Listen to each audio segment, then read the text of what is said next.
here we go. May Iris Esoc. Hi, thank you for your videos, helped me a lot.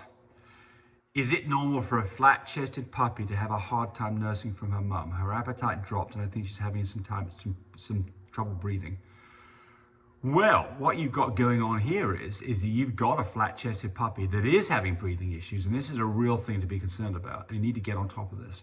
So what do you do with a flat-chested puppy? Well, there's a couple of, typically the reason for a flat-chested puppy is because it tends to be a bigger, fatter puppy that is not getting up on its legs and is swimming around, and it's putting all of its pressure on its chest. And young puppies have soft bones that are not really, the cartilage is not really hardened up yet, and they can get deformed. And you can produce this flat chest that can impinge on the lungs and the heart, and it's a real problem. So what do? You've got to get the pressure off the chest, which means you've got to get the puppy up on its feet. There's a couple of ways that you can do this. What we do is we start taping puppies' back legs up. The moment they're exhibiting anything about swimmer syndrome, especially bigger, fatter dogs, typically it's something around, when their eyes are open, they're starting to walk around. We're looking at dogs that are 2 weeks or older. Can't do any harm by taping the legs up. Just tape the back legs up and it works miracles. If that's not working, or if it's got a really flat chest, you can buy a prosthetic. We do sell them, but I'm out of them right now on mybritishsupply.com.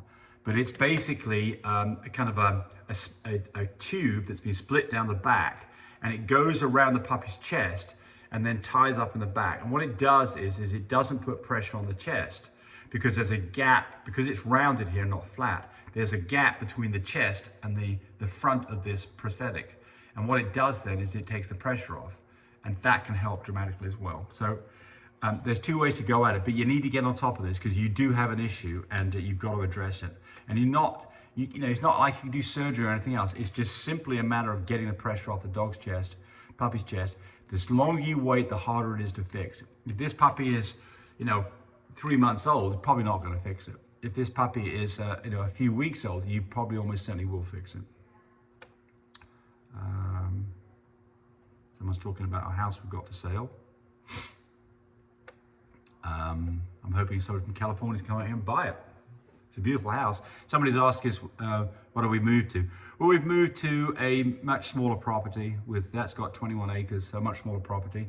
Somebody said again, it must take forever to do the yard work. It's surprising. We've got two zero-turn 60-inch mowers, and Tammy and I can cut everything that's not covered by water, which is about, there's about 14 acres that we have to cut. We can do it in 3.5 hours, the two of us together. It's amazing how quick it is to get it done. Brittany Chalmers, how many C-sections are appropriate until you should retire a female?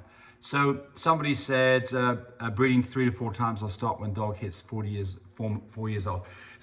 I mean, that's generally good advice, but that's not quite what we do. We base this, because all dogs are different. Like some just like humans, some people go on to be 80 years old and they're fit, and some people get to be 60 years old and they're huffing and puffing and sitting in a chair. So obviously there's a variation in how dogs and humans tolerate this whole birthing process. So our advice to you is this: look at the previous litter and see, number one, was it a successful litter? Were there no issues? Did mum do a good job looking after the puppies? Was it a decent sized litter? And did mum bounce back quickly back to her normal, happy, normal weight? If all 5 of those things are a go, breed next time. If any of those things are an issue, then you need to think about giving her a rest, or maybe stop breeding her.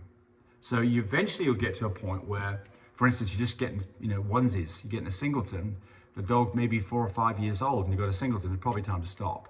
Or the dog just had a hard time with it, she didn't look after her puppies very well.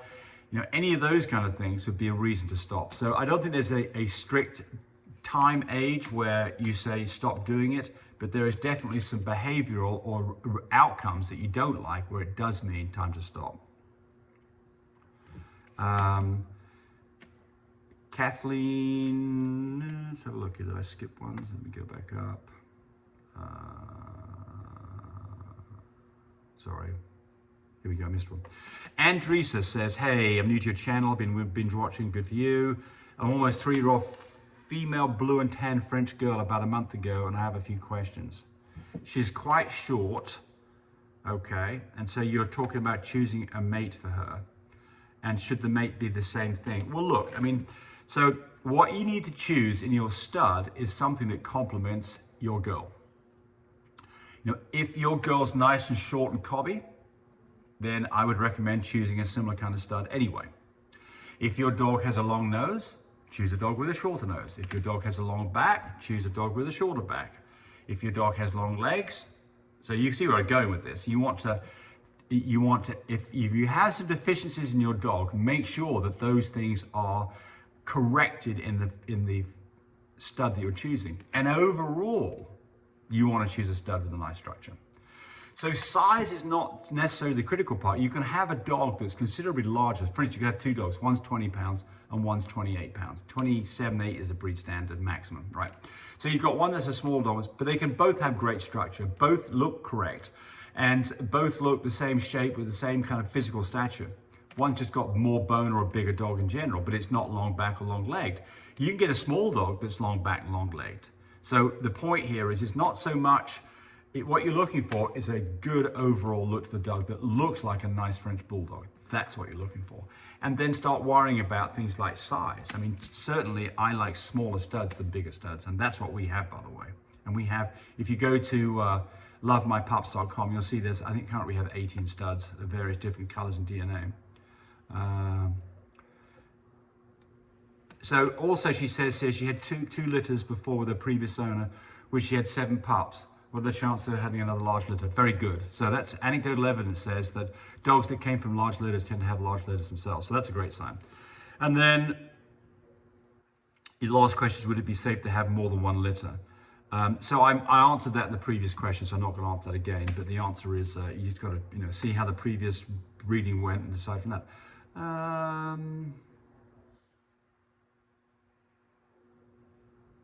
Okay, I'm not sure what that one's about, so we'll leave it.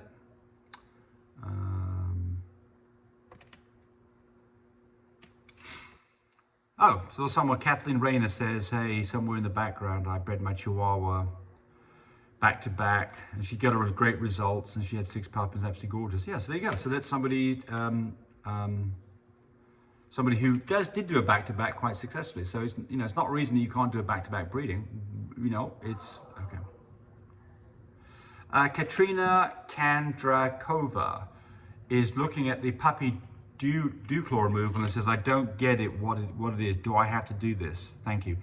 No, you don't have to do this. Look, the reason that we remove dew claws is twofold. One is we don't like the dew claw on the dog because it tends to hang up on things as they get older. So it's more of a convenience thing for humans and dogs.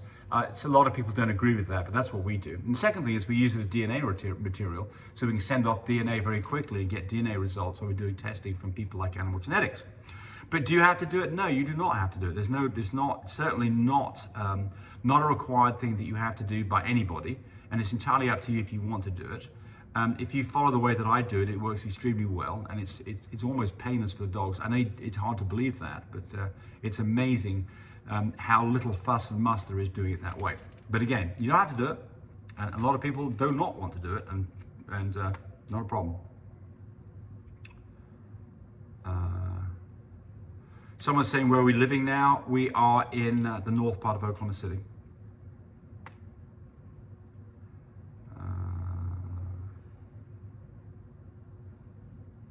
People commenting on the house. Sujanya, hello. Within how many days of mating is spay possible if the dog's about 3 years of age? So I think what you're talking about here is you've had a dog that you unintentionally got bred and you don't want to spay the dog and stop it. So a 3-year-old dog can get spayed at any point. I don't think there's any, again, I might be wrong about this, but I don't think there's any reason why you can't spay the dog immediately.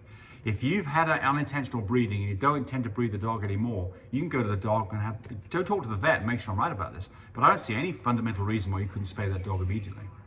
The longer you get it, maybe a little bit more complicated the spaying is, but I don't think there's a point where you can say, no, the spay's not on. I think that you can do it at any point.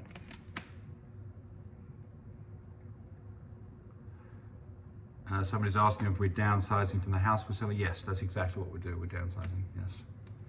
Actually, part of it as well is that we bought a house at a great price when the market was depressed. And we bought a lot bigger house than we needed for the two of us, but it was an investment. So time to cash in on the investment, hopefully.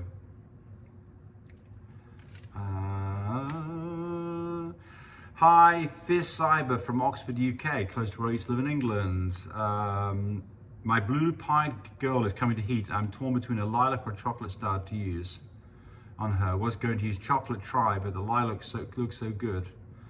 Well, so the difference here is if you use the lilac dog, then you're going to get chocolate into all the puppies, or cocoa into all the puppies. If you use the chocolate dog, you'll get, well, if you use a chocolate dog and it's a blue, you won't get blues or chocolates if she doesn't carry the chocolate gene. What you'll get is you'll just get fawns or brindles, depending on what color she is, maybe black and tans, half of them being merles, but you won't get any blues or chocolates. I would go the lilac because you will at least get blues with that. Hey, thanks for watching the video.